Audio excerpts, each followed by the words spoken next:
Muito bem, Questões de Fé, parte 2, falando de vida.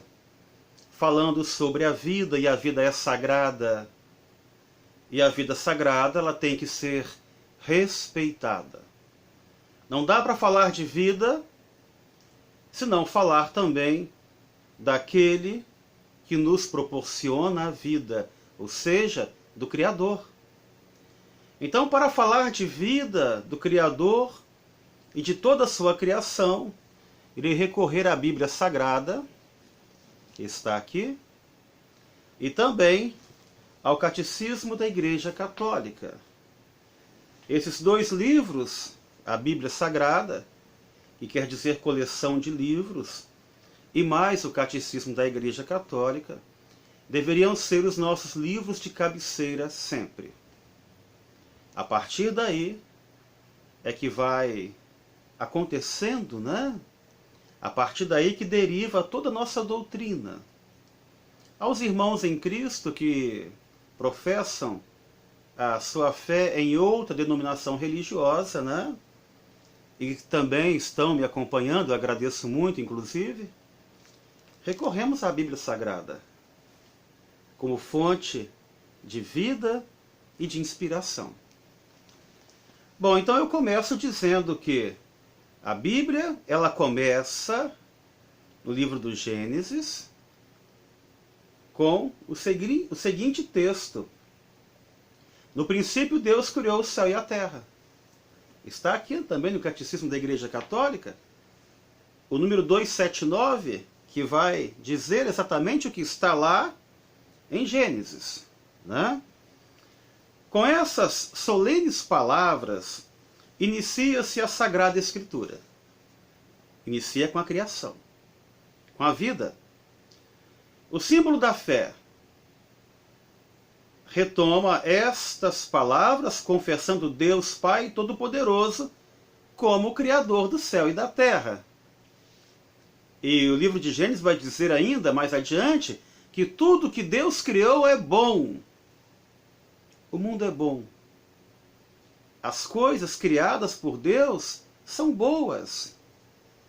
E se por acaso a criação de Deus leva a pessoa à morte, certamente que nós não estamos sabendo lidar com as coisas criadas por Deus. E continua o Catecismo da Igreja Católica. O Criador do céu e da terra, de todas as coisas visíveis e invisíveis. Por isso falaremos primeiro do Criador, de quem fez a vida. Em seguida, de sua criação. E finalmente da queda no pecado, do qual Jesus Cristo, o Filho de Deus, veio resgatar-nos. E onde está isso? Lá em Romanos, capítulo 8, versículo 18 a 23. Onde vai dizer que a criação geme e chora, aguardando ansiosamente a libertação. Que criação é essa? Tudo aquilo que Deus fez, inclusive nós também, que através do pecado perdemos essa concepção de vida, porque o pecado abre para as pessoas a possibilidade da morte.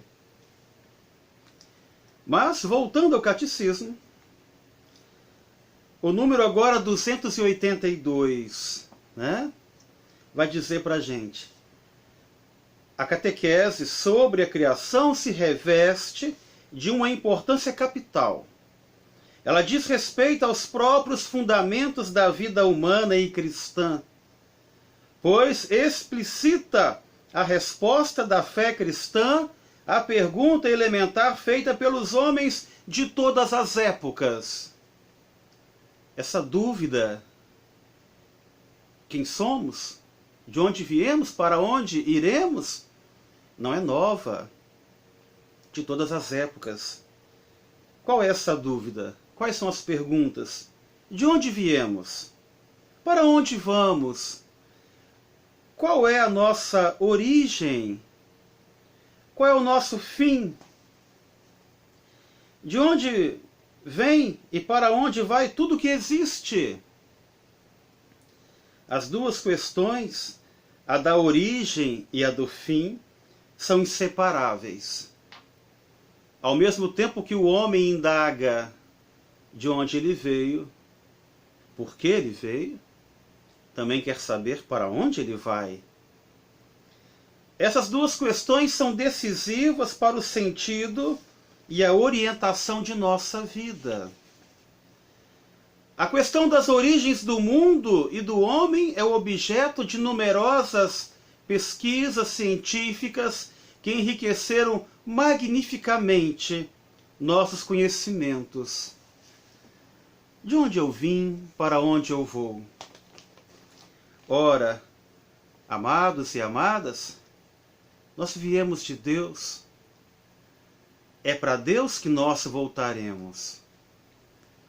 O número 289 do Catecismo vai dizer o seguinte para nós: entre todas as palavras da Sagrada Escritura sobre a criação, os 3 primeiros capítulos do Gênesis ocupam um lugar único.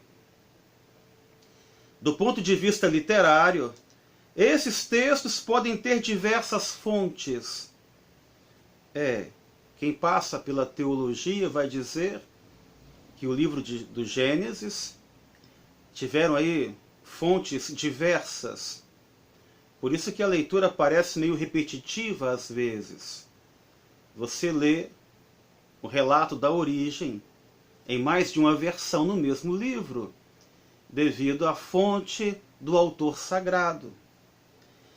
Mas os autores inspirados puseram-nos no começo da Escritura, de sorte que eles exprimem em sua linguagem solene as verdades da criação, da origem e do fim desta em Deus, de sua ordem e de sua bondade, da vocação do homem e, finalmente, do drama do pecado e da esperança da salvação. Lidas à luz de Cristo, na unidade da Sagrada Escritura e na tradição viva da Igreja, essas palavras são a fonte principal para a catequese dos mistérios: princípio, criação, queda, promessa, salvação. Lá está a origem. Por isso que eu já disse em outro momento que não dá para separar o Antigo do Novo Testamento.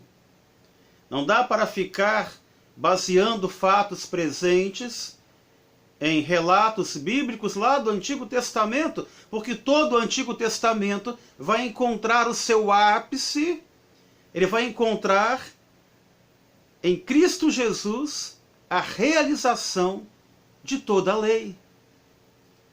Assim como o Gênesis relata o início, a criação, a vida, o pecado, lá em Romanos também, no Novo Testamento, vai dizer que Cristo vem libertar-nos de todo esse poder da escravidão, desse pecado ao qual nós estamos sujeitos, que é a vaidade. Amados e amadas, a vaidade, esse pecado arraigado na nossa natureza humana, nos afasta de Cristo e nos leva à morte. Mas Cristo Jesus, despojado de toda vaidade, lá na cruz do Calvário, abre para nós a possibilidade do paraíso novamente. Diz o Catecismo número 703, a palavra de Deus e seu sopro estão na origem do ser e da vida de toda criatura. O Espírito Santo, ao Espírito Santo cabe reinar, santificar e animar a criação. Pois é Deus mesmo, consubstancial ao Pai e ao Filho. Portanto, você que hoje está passando uma situação difícil, devido a esse momento ímpar que nós estamos vivendo, acredite, a nossa origem está em Deus. E é para Deus que voltaremos. Para isso, é necessário preservar a nossa fé, manter a nossa identidade, para um dia abraçarmos a glória eterna. Amados irmãos e irmãs, paz e bem, até a próxima semana.